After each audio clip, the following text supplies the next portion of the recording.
Roller coasters are cool because you feel like you're dying. Up and down and up and down. Good adrenaline rush. It's the same feeling being invested in GameStop.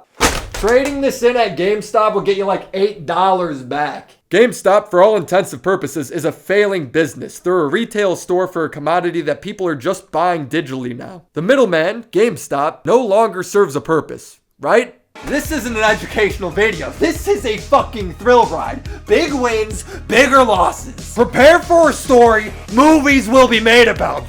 So strap in and get ready for liftoff. Rocket Man. Because we going to the fucking moon, baby. To the glue sniffers at home, this is a graph. Down here, GameStop stock is valued at $19. At its peak, over $480. This was the same week. People were becoming Lamborghini rich on a company that many expect to go bankrupt. Stuff like this doesn't happen for no reason. I give you maybe the most unique place on the internet. WallStreetBets. Apes, autists, retards. And these aren't slurs. This is their chain of command. Autists are the pros, apes are like the common user, and all the way at the top you got the legend known as DeepFu. A Reddit user who invested in GameStop back in June of 2020. He has a stream from back then estimating that the stock would go from $5 to $50. But I'm sure even he didn't expect the $48 million he would get back from this investment. Maybe the best part is the way he looks. This man has more money than we will ever see in our lives. This Cobra Kai looking motherfucker lived up to his name and found the deepest fucking value possible. Mwah. He has a YouTube channel named Roaring Kitty if you want to see him yourself. I would show you some funny clips from his channel, but it's kind of boring. He's not a meme channel even though he's dressed crazy. He is doing legitimate research on stocks. It's incredibly impressive how much work he puts in before he invests. It's no surprise that he was successful long before this GameStop shit started. Like I said, the $48 million with a Wall Street Journal article on top of it made him a WallStreetBets legend, but this next thing would make him a god. $483. $483 was the peak of GameStop. After that, it would plummet as far as $111, less than 25% of its peak. The spaceship ride was coming to a stop. But it was really just getting started. DeepFu posted hope, a picture. The crazy fuck was still hanging on. Another surge followed, this news jumping the stock to $325. But in the shadows, there was a growing movement bigger than making money. Some people were looking to stick it to Wall Street. Hedge funds were short selling GameStop. Short selling is when you borrow a stock today, betting that it will go down to sell at a lower price tomorrow. That's why the price was as low as $5 back in June of 2020. Since they're only borrowing the stock, that means they have to give it back. So if they borrow the stock at $10 and it drops to $5, that means they could give the $10 stock back for only $5, meaning they netted $5 from the initial purchase. What's fucked up about short selling is that you're betting on a company's failure. It's not the most wholesome tactic. The Reddit forum WallStreetBets saw this happening and noticed an opportunity to stick it to the hedge funds. You may have heard a lot of talk about GameStop. It's a David and Goliath battle between Wall Street's financial elite and some small investors. Social media average Joes versus big money players. And guess what? The army of average Joes are winning. In less than a year, the company's stock has jumped from less than $3 a share to almost $350. How? If hedge funds are betting that a company's value goes down and soars up over 800%, then that means they have to return the stock at 800% of its value, or at least continue to pay interest on it at whatever percentage it's at now. The results speak for themselves. The hedge funds lost over $70 billion on GameStop. Melvin Capital Management, this is the hedge fund that had shorted this company Melvin Capital is now out of the stock. They got out of the stock, from what I understand, yesterday afternoon. They've taken a rather huge loss. I do not have the full number on what that loss looked like.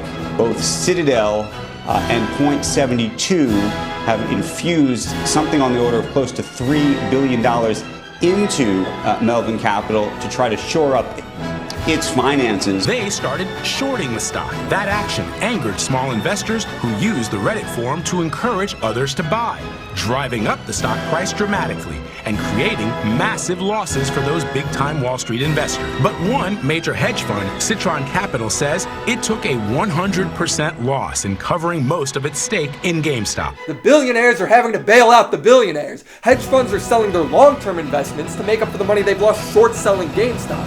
So the best way for them to make money is to reinvest in GameStop or buying it long, farther squeezing it, meaning that the only way they can make their money back is farther shooting up the price. In the beautiful land of the free market, the little guy finally won.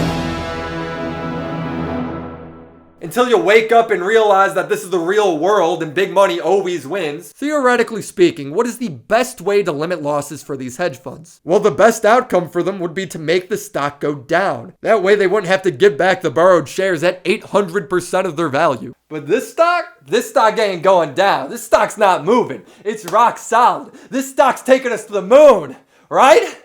This stock going down, right? To the moon, right? To the moon, right? The billionaires fixed the system. Brokers, most famously Robinhood, started limiting the amount of GameStop shares you could buy. To one fucking share. So let's do some math. If people want the price to go up, that means people have to buy. If people can't buy because their brokers won't let them buy and are only letting them sell, that means the price can only go down. So let me double check my math here and, oh yeah, here's the conclusion.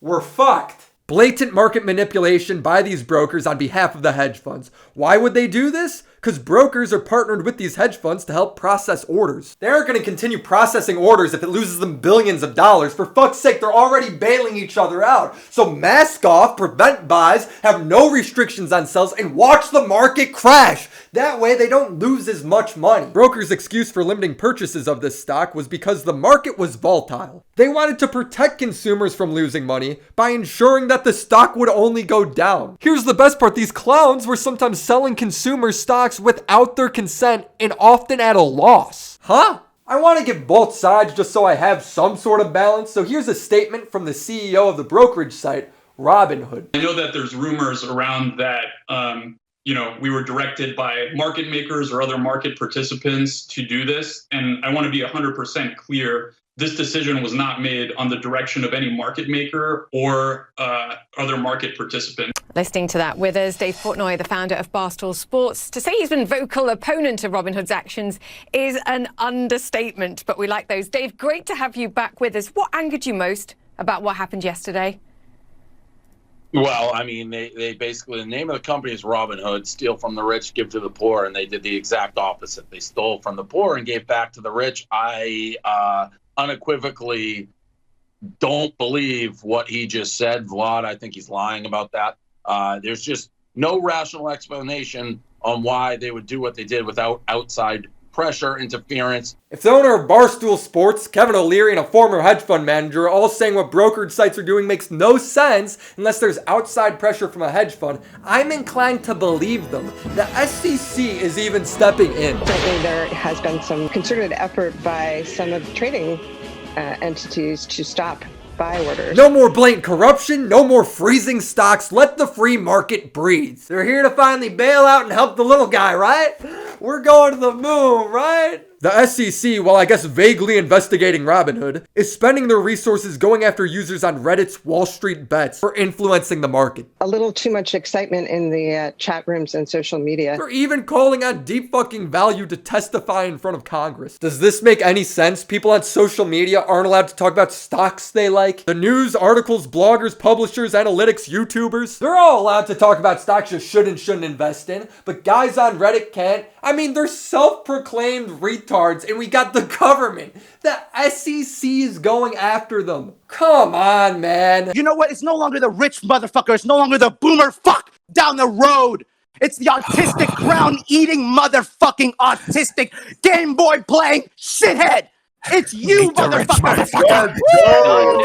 Yeah, GameStop since crashed all the way to $50, so although this is inspiring, it wasn't very accurate. Let's be blunt. The SEC is going after the Reddit guys because the Reddit guys hurt big money and big money runs the show. Now, I don't think this story is over. It's probably one of the coolest things I've taken a part of on the internet. I am, however, disappointed on this latest turn of events. We just witnessed something that will be a chapter in every econ book. Expect documentaries and movies to be made on this. I just hope something positive comes out of it and it doesn't end up hurting the small retail investor. I do plan on keeping you guys updated on this story. If you couldn't tell, I'm pretty invested in it. But if this wasn't your cup of tea, don't worry, I have 2 more videos already recorded that will be coming out shortly. In a lot of ways, this was a rags to riches story. These guys, although they did get lucky in some aspects, they put in a lot of work to get here. It wasn't a total accident. So I want to give you some advice I learned from them when you are pursuing your passion.